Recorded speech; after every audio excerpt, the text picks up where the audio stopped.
Olá, vamos iniciar então mais uma edição do programa Bate-Papo Empreendedor Unisc. E hoje estamos aqui com o nosso egresso do curso de Administração, Ismael Gerhardt, que vai contar um pouco da sua trajetória empreendedora, vai falar um pouco da sua experiência aí no mercado da construção civil, especificamente na área de concretos e britagem. E como já de praxe, está a colega Eliane Mealho, obrigado mais uma vez pela presença, André, pela parceria. convite. Com certeza, aí já estamos na sexta, sétima edição, Junto, né? Junto. Então, de imediato, eu passo a palavra para o nosso ilustre convidado. E, inicialmente, obrigado de forma oficial pela tua disponibilidade, teu tempo. A gente sabe que a agenda é bastante ocupada, bastante corrida. E eu gostaria que tu começasse, então, a falar um pouco da tua formação em administração aqui pela nossa universidade. Vamos remeter lá de quando tudo começou, quando saiu da escola, quando veio para a universidade, a escolha do curso. Então, agora a bola está contigo. Bom, primeiramente, uma boa tarde. Agradecer a oportunidade também do meu saudoso professor aí, André, né? Meu professor lá em 2016, 17, aquela época ali, né? Então, já conhecia o André antes. Agradecer também a oportunidade da professora Eliane. Eliane, desculpa. A professora Eliane, então, a oportunidade também. Enfim, começar então. Comecei trabalhando na empresa da minha família. A gente tinha uma empresa de terraplanagem e depois meu pai tem uma britagem também. Eu comecei lá com 15 anos, eu era apontador. Ficava lá a tarde toda. Saiu tantos caminhões de brita, saiu... E ficava lá contando, anotando, botando a placa, tudo certinho, tudo bonitinho. E eu acho que ali já deu meio que um norte onde é que eu iria trabalhar depois, que seria no mesmo ramo. E nada melhor do que a administração, né? Porque a administração pega uma parte muito ampla do negócio em geral. Às vezes, tu pode escolher um outro curso, que nem eu já estava no meio da construção civil, podia talvez escolher engenharia civil, mas talvez isso me traria um foco diferente do que a administração, porque a administração é aquela coisa globalizada e que é muito importante, né? A gente saber, bom, de ponta a ponta. Talvez quando a gente está na faculdade a gente não dá tanta bola para as cadeiras de psicologia, que hoje eu acho que é fundamental.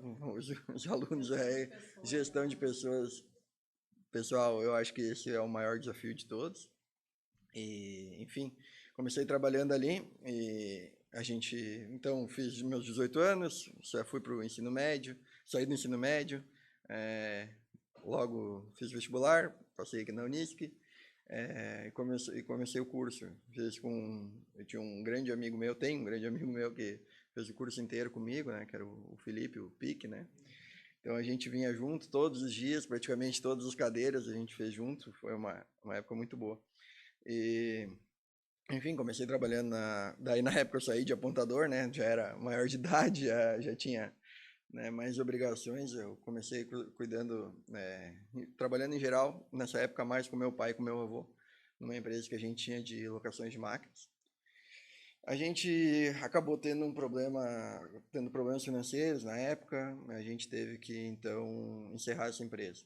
O meu pai tinha a outra empresa que era a Britagem, que eu trabalhava antes, que eu era apontador, que é a Ecoterra Mineração, junto com o sócio dele, o Júnior. E, enfim, quando encerrou a empresa de terraplanagem, eu pensei, vou sair, não quero mais trabalhar com meu pai, não quero mais trabalhar com minha família, vou ver como é que tá lá fora. E sempre batia aquela coisa, eu sempre me dei tão bem com meu pai. Meu pai tem uma ligação muito forte. E às vezes tu pensa assim, tu tá numa hora na raiva, tu pensa, mas como é que eu vou deixar ele ali, eu sabendo que eu tenho espaço, ou mesmo não tendo talvez o espaço que eu queria, o que eu almejava na época, mas tinha um espaço ali para mim. E daí eu voltei a trabalhar, fui trabalhar na Ecoterra Mineração, com meu pai, com o sócio dele, e a gente lá se divide, o meu pai e o sócio dele cuidam da parte geral da empresa, a mulher do sócio, a esposa dele, a Lisiane, cuida da parte financeira das duas empresas, e eu cuido da concreteira hoje. Na época a gente não tinha concreteira, a gente tinha só a britagem. Então eu cuidava da parte de compras, enfim, sempre tem alguma parte de licenciamento que tem que correr atrás, licitações, questão contratual, cobrança, atendimento ao cliente, fazer aquela parte em geral que o empreendedor, em geral, tem que fazer, né? Porque o empreendedor, ele sabe que ele nunca vai fazer uma coisa só. O dia dele é um desafio, é uma coisa constante, todo dia tu sabe que vai ter uma coisa diferente para tu fazer, né? Então, comecei nessa parte ali. Em 2020 veio a ideia da gente ter a concreteira. Se estruturamos, compramos, bom, tudo que usava, silo, caminhões, caminhões betoneira, caminhões lança, bomba estacionária, aquela coisa toda. E começamos. A gente contratou, na época, uma pessoa que já conhecia do negócio, porque a gente não conhecia, nosso negócio era britagem. A gente contratou uma pessoa e ela iniciou todo o processo, então a estruturação da nossa empresa, a Concreto. Vocês fazem uma sucessão, por exemplo, então o negócio de fato lá de locação de máquinas iniciou com teu avô. O meu avô tinha um caminhão, e o meu pai é uma reta escavadeira. Meu pai era operador de reta escavadeira.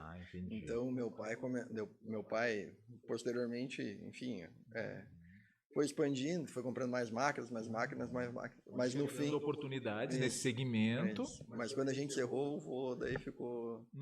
Aí ele saiu fora, enfim.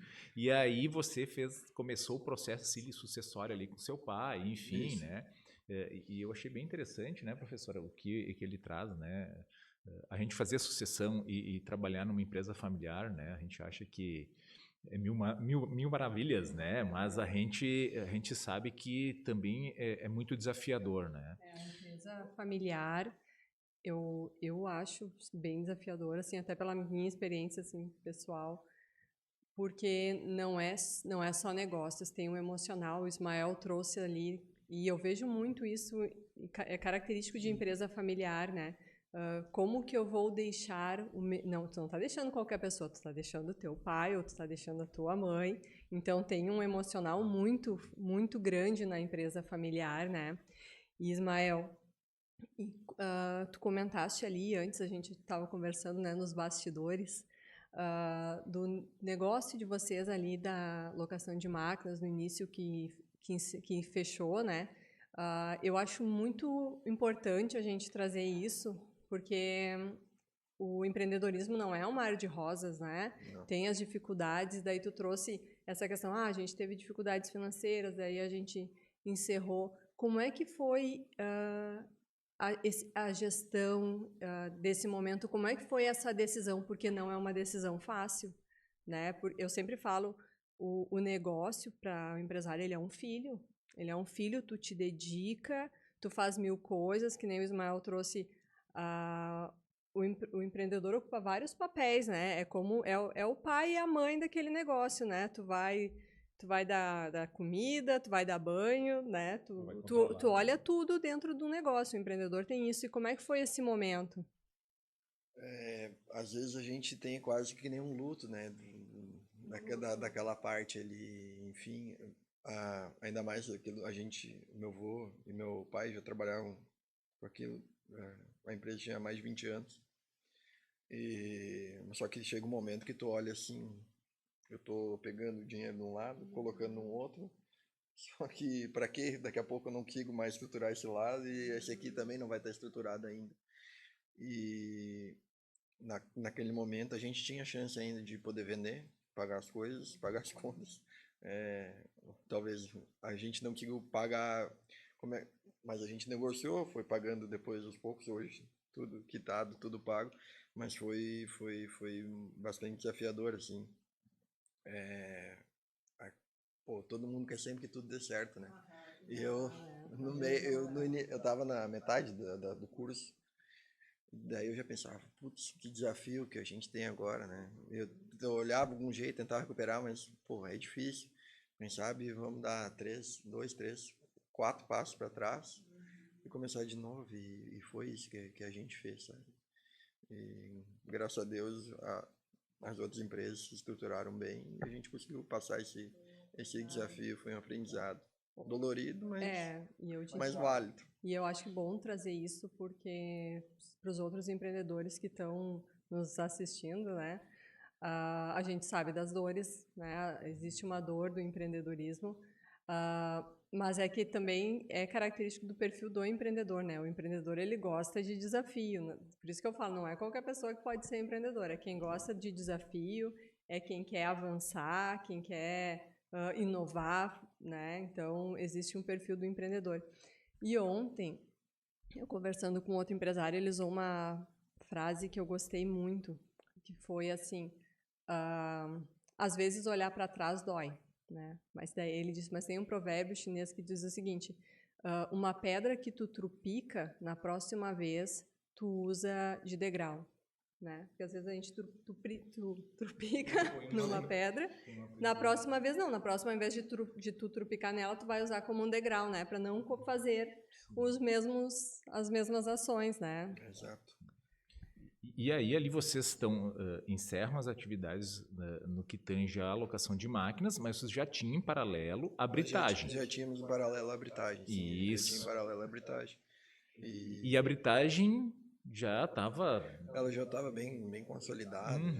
já estava no mercado bem consolidado. E, enfim, a gente focou Certo. A gente focou ali no que tinha, vislumbrava um caminho melhor, né, do que na época a alocação de máquinas. E aí você diz ali que a Eco, por exemplo, que é a Eco Concreteiras, né, que vocês fazem concretos para construção civil, vocês não tinham ainda o know-how suficiente, enfim, aí contratam um especialista ali para dar suporte de como estruturar a compra de máquinas, Exato. caminhões, etc. e tal. E qual é a importância desse suporte, desse acompanhamento inicial ali para startar de fato o negócio? É uma coisa... Como podemos dizer assim, a gente estava abrindo uma empresa que a gente não tinha know-how. O meu pai, quando começou a britagem, o know-how ele tinha. Ele tinha um know-how, pelo menos uma noção, uma base, o mercado ele já conhecia, os clientes ele já conhecia, ele já entendia muito de máquina, caminhão, enfim, entendia muito da parte, o que foi atrás e absorvendo e conseguia fazer. No concreto já é uma coisa diferente. Então, por mais que aquela parte, ele tem uma parte que é bem parecida, mas tem uma parte que é como funciona o mercado, como funciona o processo de entrega, enfim, geral, de produção. A gente não tinha esse know-how. Foi contratado, esse rapaz trabalhou com nós uns 3, 4 anos, acho que em torno de 3, 4 anos. E daí, enfim, quando ele acabou recebendo uma outra proposta, ele pega e ele falou assim, vou sair da empresa. Mês que vem eu já não quero mais. Daí caiu uma mão. Até pra mim, meu pai falou, fulano lá vai sair da empresa. Eu falei assim, e agora, né? Como é que a gente vai fazer? E pra minha surpresa, ele falou assim pro meu pai, mas você já tem a pessoa certa pra botar no meu lugar. O Ismael tá lá pronto. Ele falou assim, deixa ele comer um mês ali comigo pra ele aprender, pelo menos. Ele vai dar certo. E daí tinha um pouco daquela assim, eu tinha perdido a minha confiança já aquela vez, quando a gente enfrentou dificuldades. E daí tu voltar a confiar em ti, será que eu sou bom mesmo? Será que eu tenho condições mesmo? E daí, enfim, deu certo, eu assumi ali o primeiro mês, acho que logo o meu terceiro mês foi enchente. Mas daí a gente foi indo, eu fui conhecendo o mercado. Eu batia no início, as vendas eram menores, porque como os clientes conheciam tudo ele, não me conheciam. Eu tive que bater de porta em porta, tá aqui, me dá uma oportunidade, Tu já conhece nosso produto, já conhece nossa qualidade, mas me dá uma oportunidade, compra comigo. Né? O professor André era também um cliente, né? Aquela, me dá uma oportunidade, e a gente foi indo, a gente conseguiu aumentar o volume de vendas.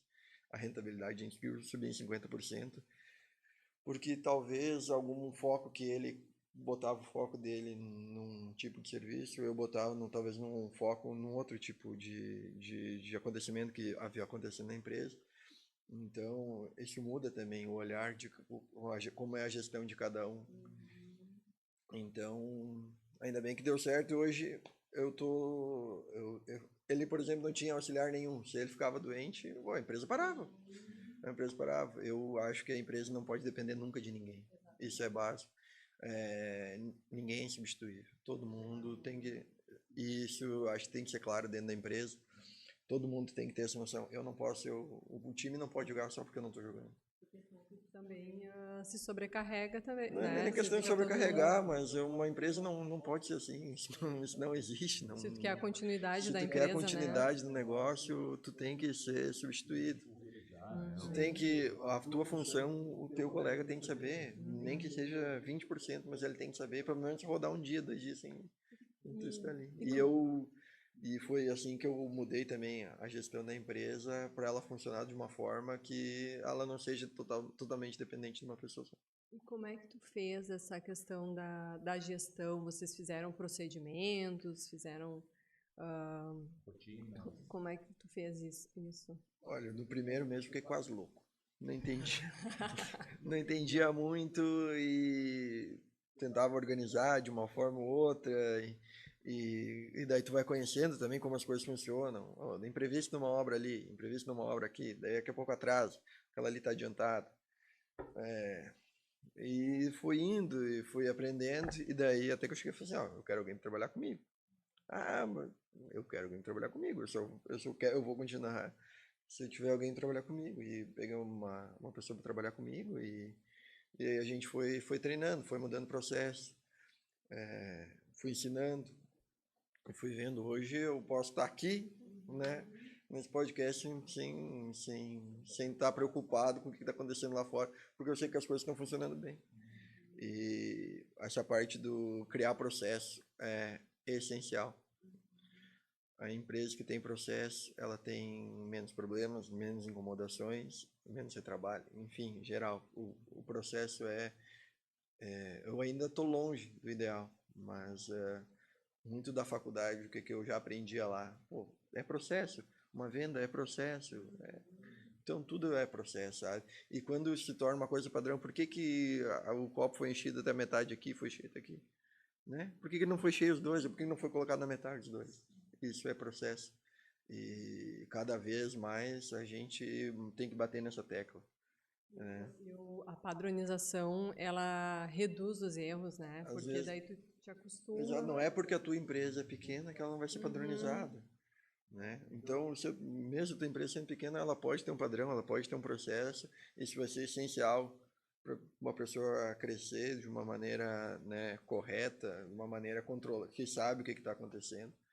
A gente é uma empresa muito enxuta, a gente consegue controlar bem as nossas despesas, nossos gastos, dá para melhorar, mas a gente trabalha de uma maneira hoje bem econômica, bem que a gente não existe hoje tu mandar fazer um serviço, tu não vai perguntar quanto vai custar, como vai ser a forma de pagamento. Né? Hoje a gente tem esses processos para compra e a gente começou também o processo para venda. A gente tem o processo produtivo, o processo vai começar de manhã, né? A gente tem e a cada vez que passa, a cada como é que posso dizer, acontecimento novo que está fora do processo, a gente estuda como criar um novo processo para isso não acontecer.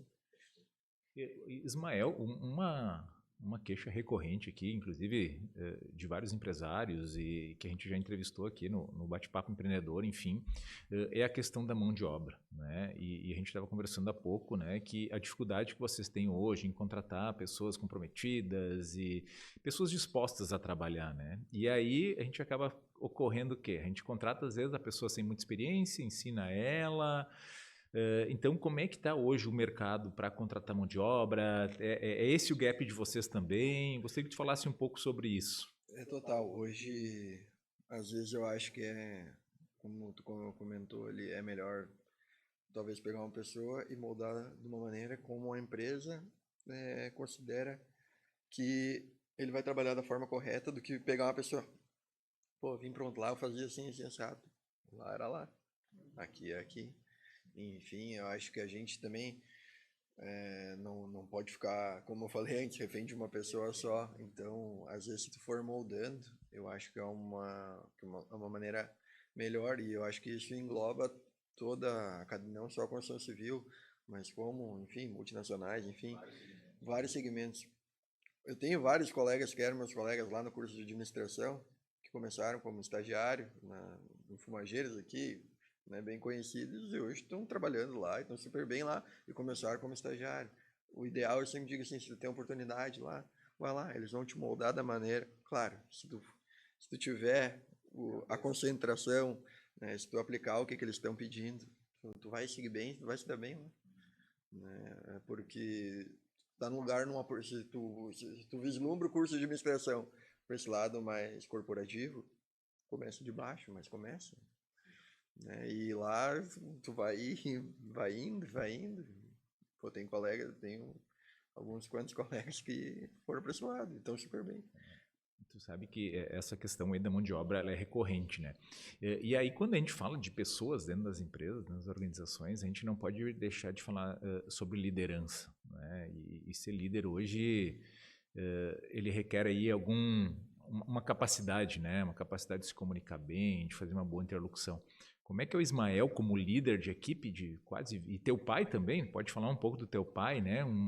São líderes de equipes aí, de uma equipe de quase 20 e poucos colaboradores, enfim, né?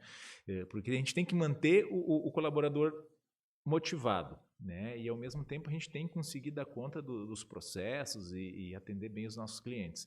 Então, como é que é a liderança dentro das companhias? Eu tive a oportunidade de trabalhar com meu pai e com meu avô, né? Então, eu consegui pegar um líder de uma geração, outro líder de outra geração. E, enfim, o Júnior, sócio do meu pai também, outro líder, trabalhou muito tempo em multinacional. Ele veio com aquela ideia ele vem com a cabeça formada da multinacional, que foi onde é que ele trabalhou tanto tempo, a esposa dele também. Eles têm aquela ideia, nós temos aquela ideia mais familiar, porque a gente não trabalhou em multinacional, a gente trabalhou sempre só no nosso negócio. E eles têm a liderança de um jeito, nós temos de outro, e a gente faz uma mescla. Eu começando lá, logo quando eu tinha 18 anos, pô, meu avô era muito bravo. Meu avô, hoje em dia, o cara, ele era aqui na ponta da faca e, né, não tinha aquela questão do diálogo, isso aí não tinha muita coisa. O meu pai já é mais um meio termo, ele tem aquela coisa da pressão, o diálogo também tem, conforme tal dia tem o diálogo. E o mundo corporativo já tem mais aquela coisa assim, aquela coisa mais rígida, né? Não abrir exceções para nada, processos também é uma liderança baseada em processo. E eu já sou um líder, como é que eu posso te dizer? Pô, a gente tem que ter diálogo. Eu acho que o diálogo é primordial. E vamos lá, meu pai já tem 50 anos. O sócio dele tem também 50 e tantos. Meu avô já tinha 70. Só que eu sou uma pessoa que tenho 28 anos. Como é que eu vou chegar pro cara mais velho que eu e vou tratar ele daquela forma? Muitas vezes ele não vai aceitar. Talvez lá pro meu pai ele aceitava.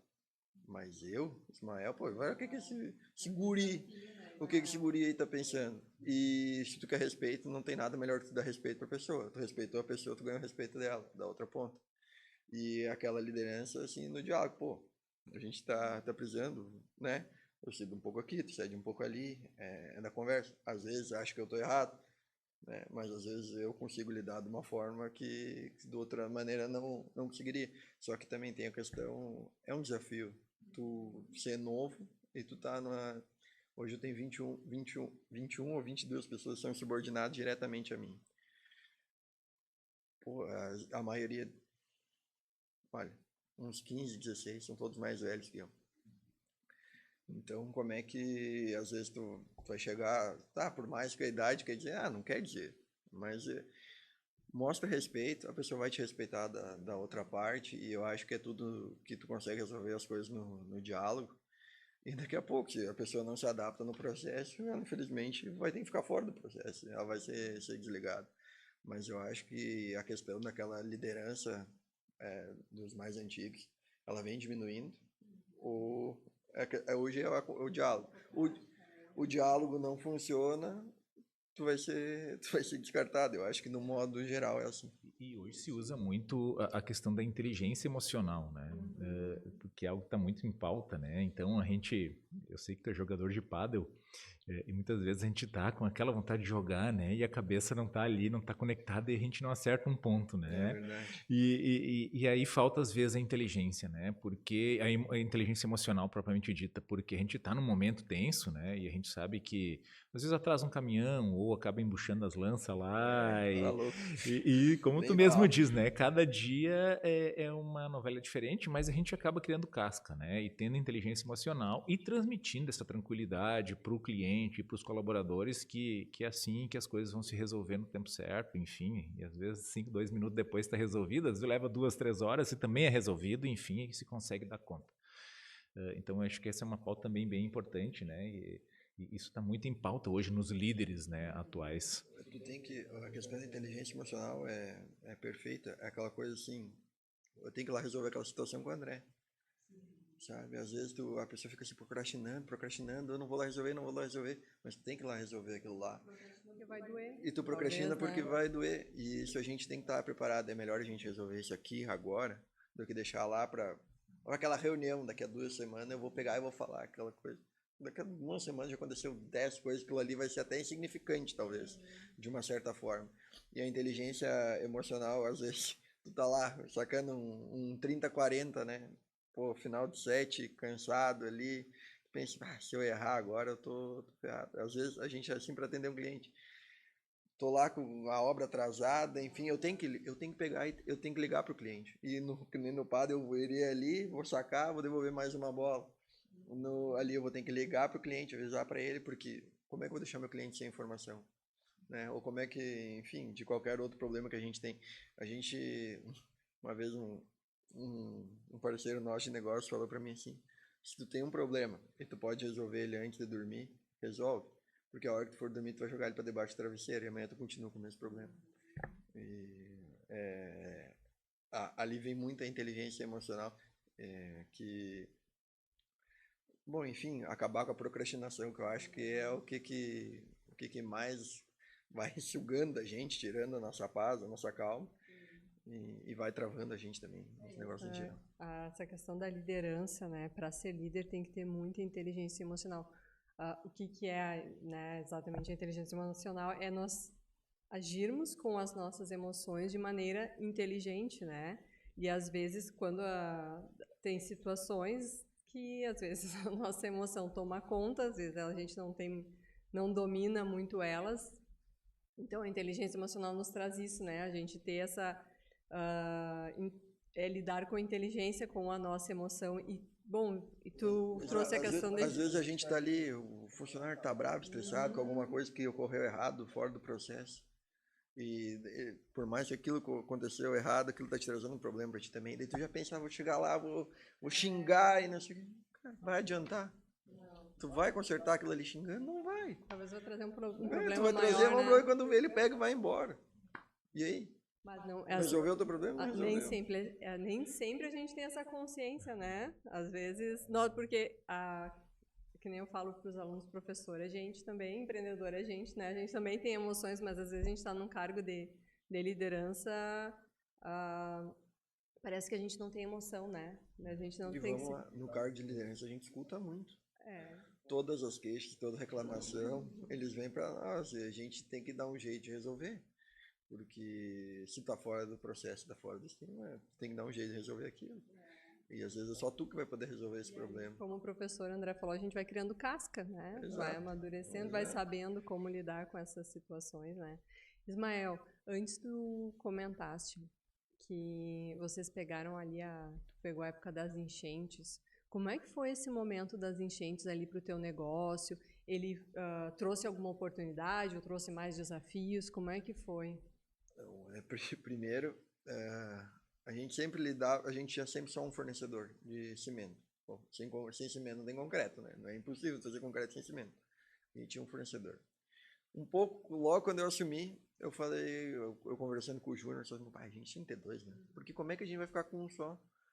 Pois é, né? Tá, vamos ter 2, vamos abrir nossa exclusividade, deixamos, quem sabe, 70-30 e, né?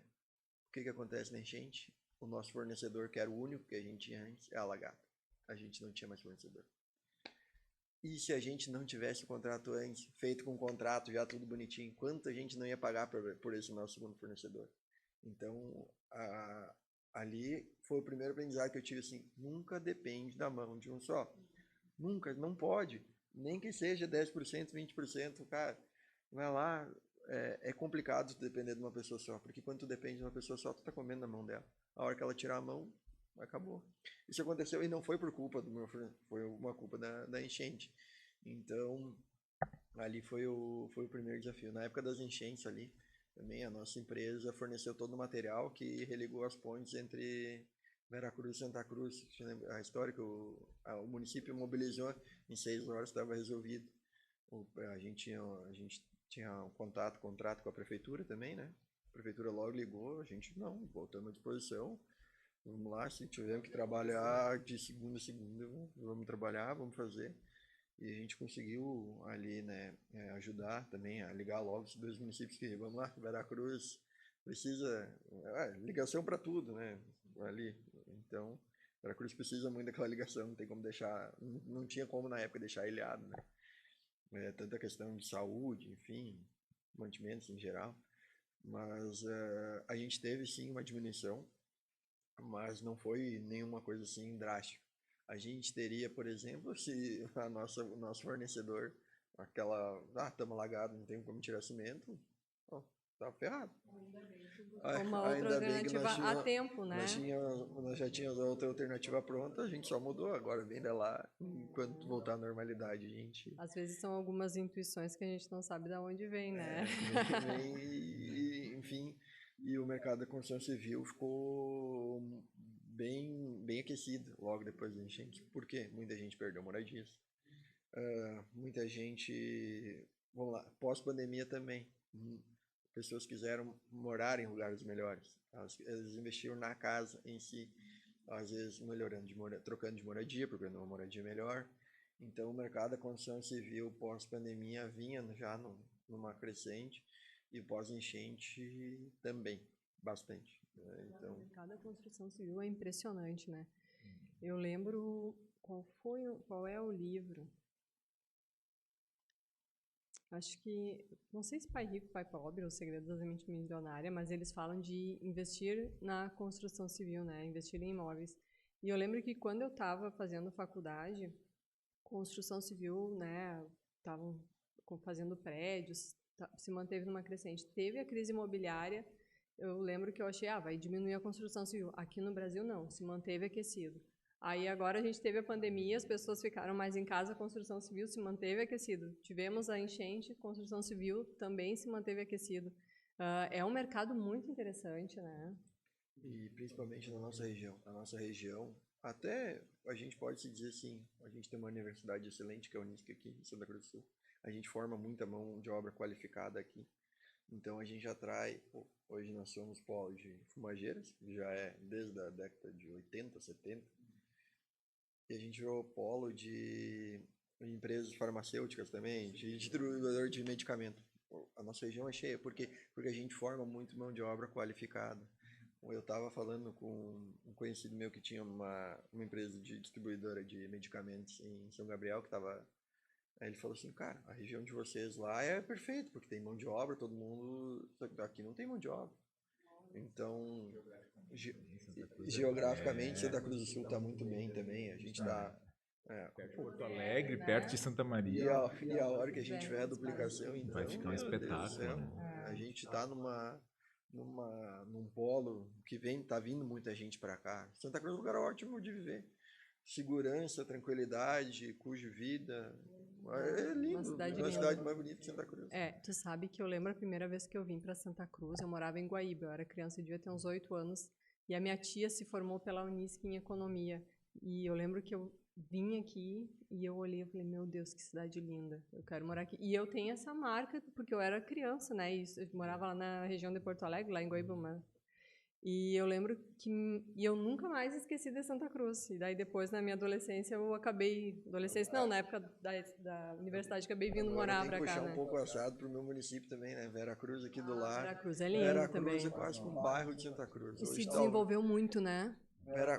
Total, hoje a gente tem também um dos investimentos nossos da empresa, com parceria também com outras pessoas, a gente está fazendo loteamento lá em Veracruz. Então a gente pegou uma área que é próxima a Santa Cruz, nossa área é próxima a Santa Cruz, porque, vamos lá, às vezes é mais cômodo, mais prático comprar ali em Veracruz, do que em certas localidades aqui em Santa Cruz, que está mais longe do centro, que é onde é que gira tudo, né? Algumas pessoas que foram morar em Veracruz. Exato. Veracruz também é uma cidade excelente também, um crescimento. Muitas indústrias também. Muitas indústrias. Veracruz tem polo industrial agora, né? Então, o município procura também sempre auxiliar todas as empresas que vêm para lá. Enfim, as duas cidades, então, tanto Santa Cruz como Veracruz, então, eu acredito que a construção civil ainda vai continuar bem aquecida aqui por esses motivos. Né? Vou te fazer uma provocação, também aproveitar que a professora Liliana vai me ajudar aqui. A construção civil, de fato, ela é bem aquecida no nosso país, muito em virtude também da mão de obra, né? E acaba empregando muita gente e uma série de fornecedores, né? Eu sou novato na área de incorporação e te confesso que eu fico encafifado como é artesanal a nossa construção civil, né? E aí a gente tinha uma pessoa fora da curva, né, de Veracruz, que era o Eliseu Kopp. E ele inventou aquelas casas pré-moldadas, né, que vinha com isopor no meio das paredes, enfim e tal. No teu conhecimento aí, na tua experiência que tu tem, né, concreto, casas pré-moldadas, não sei se tu tem acompanhado, qual é o futuro da construção civil? A gente vai ficar ainda fazendo as caixas, enchendo de ferro, concretando, para ti vai ser bom isso, né? Tomara que fique por muitos e muitos anos, né, sendo dessa forma, né? E eu me lembro quando a gente começou a construir os nossos sobrados, eu filmei o pessoal da Eco enchendo os buracos de concreto, né? Aí eu mandei o vídeo pro meu irmão e ele disse assim, literalmente nosso dinheiro indo pro buraco, né? E foi uma coisa que me marcou até hoje. Mas aí, por que não se tem hoje essas casas pré-moldadas, um concreto, sei lá, alguma coisa nesse sentido, e daqui um pouco tu ir para esse ramo aí de fazer algumas lajes prontas, sei lá? Hoje vamos pegar um exemplo, né? A questão industrial hoje, praticamente pavilhão industrial, é tudo pré-moldado. Enfim, tem várias empresas aqui na região que já trabalham com isso. Como é que a gente vê a farmácia João Brotar? É pré-moldado. Os caras vão lá, limpam o terreno, em 30 dias tá pronta a farmácia. É pré-moldado. Impressionante, né? E a gente, cara, ainda tem, vamos lá, a maior parte da mão de obra da construção civil hoje, os pedreiros em geral, de onde é que eles vêm do interior? Hoje vem menos gente, cada vez menos gente do interior para trabalhar na cidade. Então ainda está se formando, um número menor. O que eu estava conversando com um engenheiro que é professor aqui da Unisc também, o Christian Donin, um abraço para ele, né? Gente muito boa ele. Ele morou um tempo nos Estados Unidos e lá não tem, mas muito menos. Ele já vislumbra aquela coisa do pré-moldado, a casa vai ser pré-moldada. A gente já tem hoje empreendimentos em Santa Cruz, prédio que já é pré-moldado, prédio residencial que já é pré-moldado. A gente já tem prédio pré-moldado. O Eliseu já via aquilo há tanto tempo atrás, né? Ele fez os primeiros, tem algumas casas pré-moldadas que ele fez em Veracruz, mas na época, aquela questão, vamos lá, a gente está numa terra de alemão. Alemão tem aquele receio, ele prefere aquela coisa que ele já viu. É uma resistência, então, mas daqui a pouco a gente não vai mais ter mão de obra artesanal para fazer as construções que a gente faz. A gente aqui no Brasil, a gente tem que elogiar essa questão artesanal. Nossas casas são muito boas, muito melhores do que tem lá fora, porque é feito de uma maneira muito boa. Os pedreiros fazem de uma maneira muito sólida, né? Porque, vamos lá, vamos para os Estados Unidos, quando dá aqueles furacões lá, leva aquelas casas com tudo, porque eles trabalham dessa forma aí. Mas eu acho que sim, o pré-moldado ele vai virar uma tendência, tanto residencial, industrial já é total. Residencial, acho que daqui a um tempo o rapaz vai trabalhar entre 2, 3, eles vão só montando e... Mas não vai ser utilizado o concreto, porque é para encher. Eu já fiz uma obra aqui em Santa Cruz, onde é que não tem tijolo, parede, tudo de concreto. Esses dias eu fiz um levantamento, né? Uma curiosidade. Para te deixar uma parede de pé do método tradicional, tu tem que passar 8 vezes a mão naquela parede. Senta o tijolo, reboca, aí tu passa tu filtra, aí tu passa o fundo preparador, aí tu passa a massa corrida, eu falei, credo, cara, 8 vezes, vem o troço e pá, e deixa pronto e mete a tinta e vambora, né? Exato. Hoje, como a gente tem a mão de obra aqui ainda e todo mundo vem fazendo dessa forma, então a coisa demora um pouco mais para emplacar, mas no futuro a gente sabe que vai ser... A mão de obra que está diminuindo, né? Está diminuindo e a próxima mão de obra ela vai ter que ser qualificada. Então, hoje falta qualificação, o pessoal não sabe nem onde é que eu vou me formar para fazer isso. Não tem, tu vai aprendendo, alguma empresa vem aí, faz uma formação, um treinamento e vai aprendendo dessa forma. Eu fui num simpósio esses dias sobre PUC, que é Pavimento Urbanístico de Concreto. Também é uma tendência nos Estados Unidos, já vem fazendo isso há mais tempo.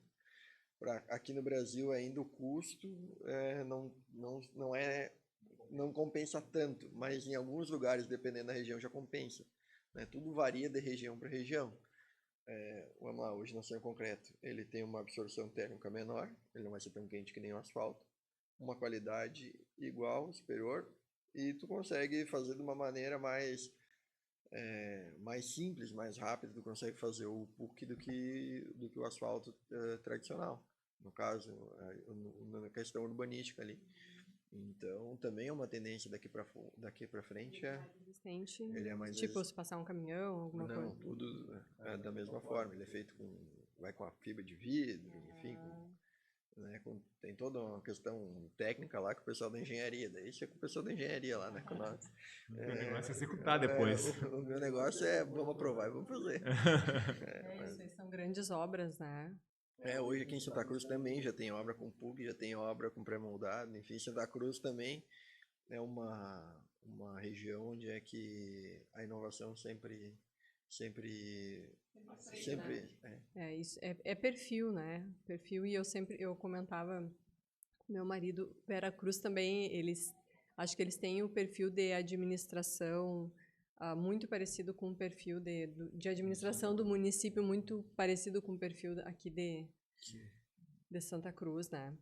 Sim, Veracruz, hoje, acho que cresceu muito nos últimos tempos, né? Em quantidade de empresas, enfim, moradias. Eu até não sei quanto está o censo, mas até fico curioso para saber o quanto que não aumentou e melhorou. Hoje está em torno de 132, 136 mil pessoas.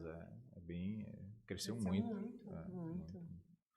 Mas, hoje, se encaminhando já pro fim aqui, tá muito bom o bate-papo, a gente podia ficar por horas aqui. Mas tu falasse ali, tu tem 28 anos. 28 anos. Como é que tu consegue, tão jovem, gerir, como tu disse, né, é desafio. E como tu enxerga a companhia de vocês daqui a 10 anos? Maior, melhor, nos mesmos moldes, um outro segmento, agregar valor? Então, vamos fazer aqui um trabalho, um serviço de futurismo, né? Vamos pegar nossa bola de cristal. Não é algo muito fácil, algo muito simples, né? Mas eu gosto muito do Carlos, né? O cara falou assim, a gente não quer crescer, né? Porque hoje em dia tu ter um volume grande de frotas de caminhões acaba sendo um problema, um desafio, mas a gente tem que qualificar, né? Então, eu não sei se tu vai nessa mesma linha, ou me fala aí, pegando tua bola de cristal aí, tu é um cara arrojado, vai pra cima, tu quer ser a maior? O Ismael, que tinha 18 anos, aquele Ismael que entrou na faculdade lá no começo, ele não tinha noção nenhuma do que ele faria hoje. Mas eu acho que aquele Ismael ficaria orgulhoso com a pessoa que ele se tornou, enfim. A gente tem, como comentei, a gente tem uma amplitude de negócio. A gente tem a britagem, tem na questão agora imobiliária ali do loteamento, a gente tem a concreteira. A gente não sabe o que vai acontecer daqui a 2, 3, 4, 5 anos. Quando eu entrei na faculdade, eu nem sonhava ter concreteira. Hoje a gente tem. A gente talvez trabalhava mais focado para a britagem, talvez volte a se focar total na britagem. Assim. Enfim, eu acho que a gente tem que sempre ir para o lado que é mais rentável. A gente tem que fazer o primeiro... Eu gosto de estar conversando, eu gosto de estar interagindo, fechando negócio, seja fechando negócio vendendo britas, seja vendendo terreno, seja vendendo concreto. É isso que eu gosto de enfim, e tudo que for, não adianta também expandir, perder o controle e não ser mais rentável. Então, trocar figurinha, eu acho que não vale a pena. Sim. Mas eu acho que daqui para frente as coisas sempre vêm crescendo progressivamente. Eu acredito que vão continuar crescendo progressivamente os nossos negócios. E, sendo bem sincero, eu não sei. Eu acredito que hoje eu trabalho da melhor forma para a empresa continuar crescendo e daqui a pouco a gente não sabe o que vai acontecer daqui para frente. Mas eu acho que tu trouxe uma questão bem importante, né? São muito mais perguntas do que respostas, né? E isso é muito normal, visto que a gente vive hoje num ambiente macroeconômico e um ambiente micro e macroeconômico muito que está variando muito, né? Exato, tanto em termos exatamente isso. Tanto, eu não sei, a gente não sabe. Tanto em termos de tecnologia, em clima, econômico, político, legal, enfim, né? Então a gente sempre tem que estar aquele olho no gato e olho no prato, né? Exato. Eu acho que nunca um ditado deu tão certo. E isso realmente hoje a gente vive muitas incertezas, né? E como empresário, né? A gente sabe que também a gente ser empresário, ser empreendedor é algo muito solitário, né? Porque assim, eu tenho meus colaboradores, eu tenho uma empresa familiar, mas a decisão final sempre é do CEO, né? E se der certo, parabéns, tu não fez nada mais do que tua obrigação. Agora, se der errado, vai vir 300 pessoas apontando o dedo e dizendo assim, mas como tu fez isso, né? O meu pai sempre falou que o meu pai nunca trabalhou sozinho, né? No início ele teve meu avô de sócio, depois ele teve o Júnior. Porque ele não se sentia sozinho quando tu tem um sócio. Então, se tu tem uma pessoa boa, uma âncora, fica mais leve tu levar a coisa. Às vezes tu não leva aquele problema só pra ti. Tu tem alguém... Pô, que nem falei, eu tenho meu pai como meu parceiro ali de negócio. Eu consigo sempre dividir com ele e ele tem uma experiência muito maior que a minha. Total.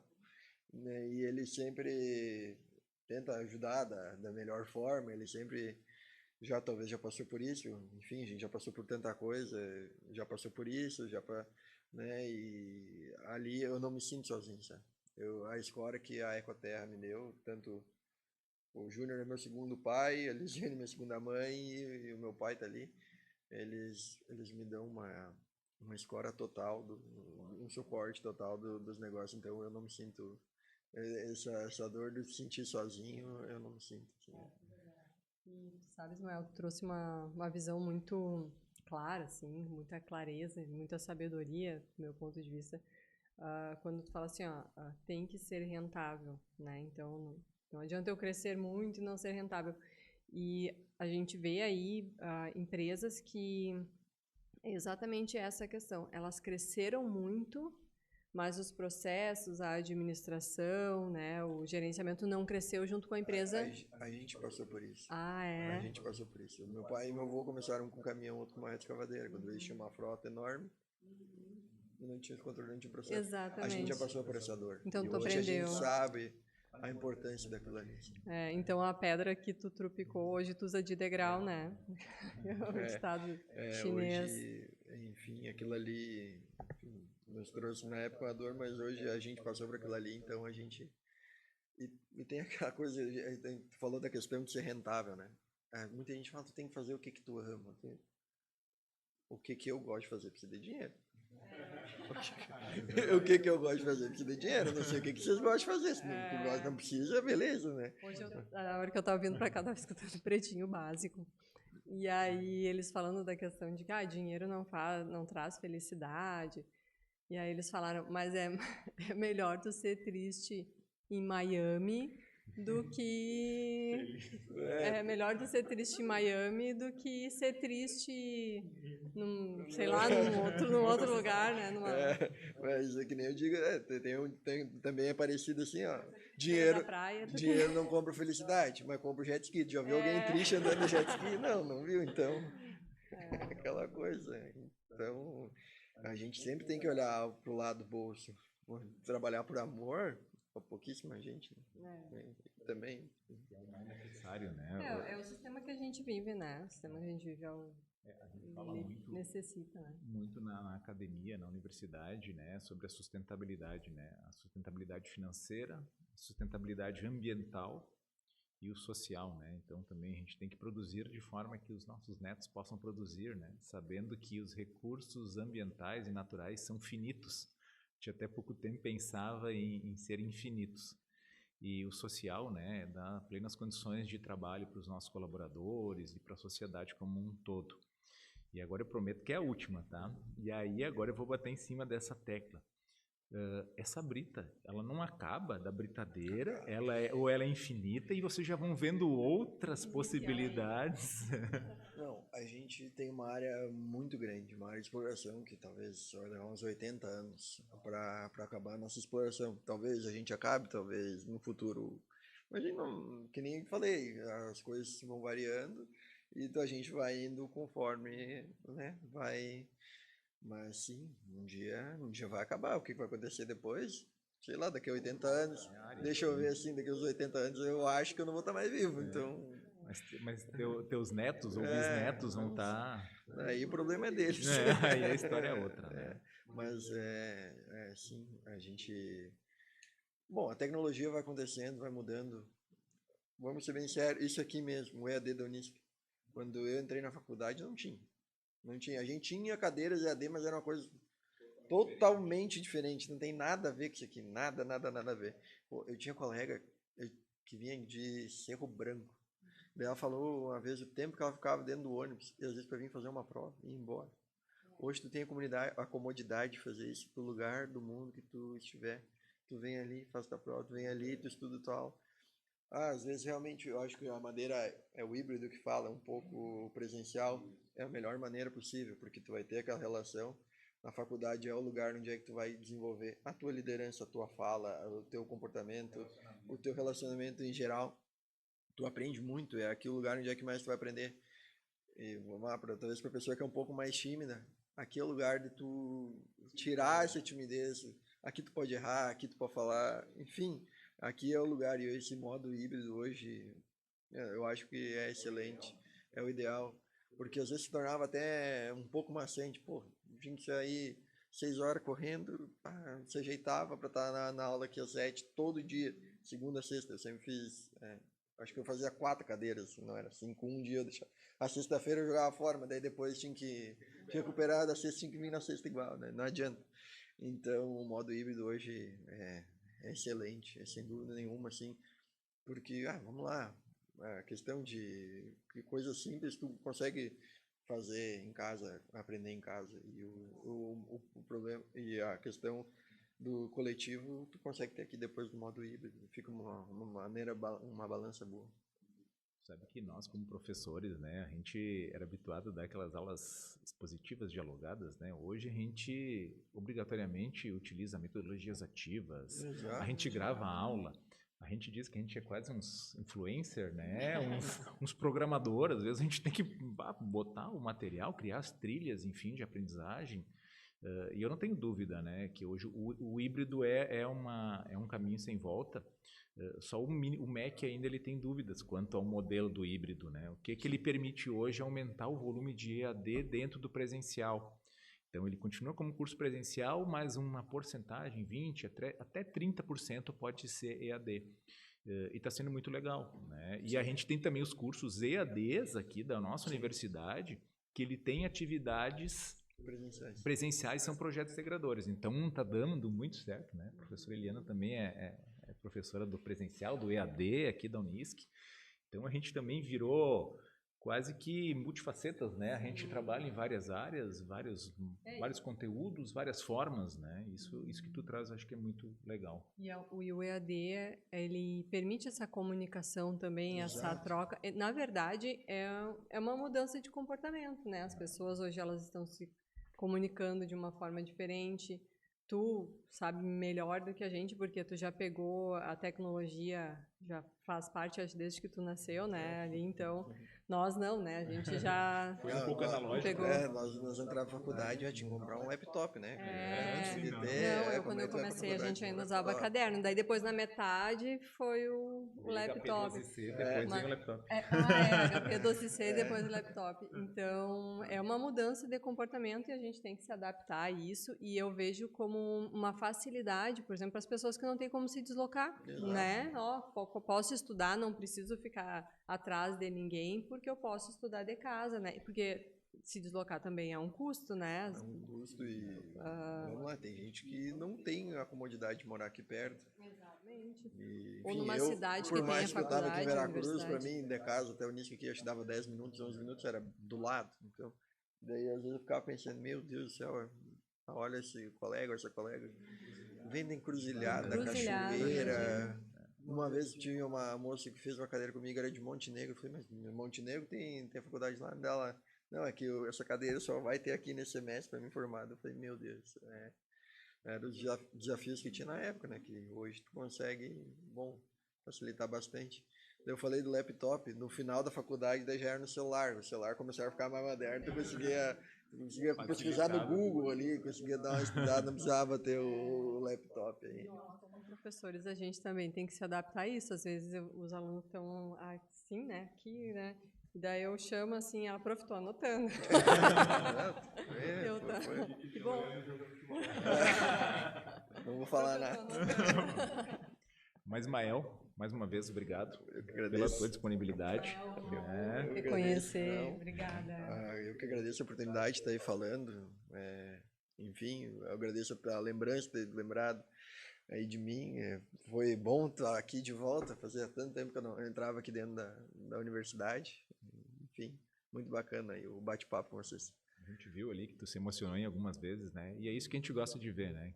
E eu tenho certeza que tu vai crescer muito, vai se desenvolver muito como pessoa, como empresário, como empreendedor, que é algo, né, que está no sangue, né? Já vem de geração em geração e é algo bem importante. Não sei se a professora Eliana quer fazer Não, agradecer o Ismael pela disponibilidade, foi sensacional. E eu tenho... te conheci hoje, mas assim, me despertou uma grande admiração, né, por tu ser tão jovem. Eu acho que tu já passou por muitos desafios. Bom, ali porque eu compartilho dessa dor, que eu já passei por isso, assim, fechar um negócio é uma dor grande. Se tu te emocionou é porque talvez ainda dói, né? Mas a gente cresce, né? Essas dificuldades, né, elas fazem com que a gente não repita esses erros, né, e isso faz parte do empreendedor, né, o empreendedor, se tu for conversar com vários empreendedores, eles falam, eu quebrei, eu já fechei, né, então muitos empreendedores faz parte da trajetória, né, às vezes do caminho. Tu tem que machucar o teu ego um pouco, assim, admitir, errei E faz parte. E um dia eu conversando com um empreendedor, que é um empreendedor que eu considero muito, sobre uma situação, né, de um outro empreendedor, e ele olhou para mim e falou assim, cara, ele vai ter que quebrar, porque quando a gente quebra, a gente cresce, né? E tu tá aí, né, com vários desafios, a empresa crescendo numa área super aquecida, né, aqui no nosso estado, na nossa região. Então, e eu criei uma admiração muito grande pela tua trajetória, porque tu é jovem, né? Tu tem 28 anos e já... Eu acredito que daqui a 10 anos, tu falou, o Ismael de 18 anos se orgulharia. Eu acredito que quando tu tiver 38 anos e olhar de novo, tu vai pensar assim, nossa, eu sou o cara, assim, porque tu vai estar maior ainda, tu vai ter muito mais bagagem ainda, com certeza tu vai ter mais orgulho do que a empresa vai ter se transformado daqui a 10 anos. Mas, complementando o que tu falou, no meio dessa trajetória, eu tive muita dúvida de mim mesmo. Tive muita dúvida e, enfim, eu consegui, vou conseguindo e, enfim, a gente tem que ir trabalhando e ajustando isso. Mas é isso. Tudo ficou agora registrado no nosso podcast. Muito bem, então, mais um case inspirador aí dos nossos egressos. Então, damos por encerrado nossa edição do Bate-Papo Empreendedor.